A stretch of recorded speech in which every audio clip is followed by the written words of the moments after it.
नमस्कार. मी राजेंद्र इंगळे, मुख्य स्वच्छता अधिकारी नवी मुंबई महानगरपालिका. या सिडको एक्झिबिशन सेंटरला सकाळ सत्रामध्ये, दुपार सत्रामध्ये आम्ही कामगारांचं नियोजन केलेलं आहे. मोठ्या प्रमाणात या ठिकाणी आंदोलकांची जी गर्दी आपल्याला दिसत आहे, साहजिक आहे. त्यामुळं प्लॅस्टिकच्या बॉटल्स आणि कचरा या ठिकाणी झालेला आहे. परंतु त्यांना सोयीसुविधा पुरवण्याच्या दृष्टिकोनातून आम्ही अत्यंत चांगलं नियोजन केलेलं आहे. सकाळी 6 वाजेपासून माझ्यासोबत माझे सर्व स्वच्छता अधिकारी, माझे सर्व स्वच्छता निरीक्षक कंट्रोलिंगसाठी आहेत आणि जवळपास 150 आमचे वर्कर्स जे आहेत या ठिकाणी साफसफाईची कामं करत आहेत. हा जो हॉल आहे या ठिकाणी हे बांधव झोपत आहेत आणि यांची गैरसोय होई नाही म्हणून आम्ही प्रायोरिटीनं सकाळी 6ला येऊन हा हॉल प्रचंड घाण होता.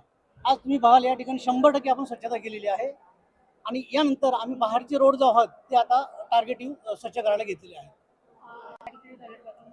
नवी मुंबई महानगरपालिकेच्या माध्यमातून जवळपास 20 पिण्याच्या टँकरची या ठिकाणी सोय केलेली आहे. त्याचप्रमाणे जे टॉयलेट्स आहेत, टॉयलेटची सोय केलेली आहे आणि टॉयलेट स्वच्छ करण्यासाठी सक्शन गाड्यांची सोय केलेली आहे आणि जेटिंग मशीन सुद्धा या ठिकाणी अवेलेबल करून दिलेली आहे. कुठलीही गैरसोय होणार नाही.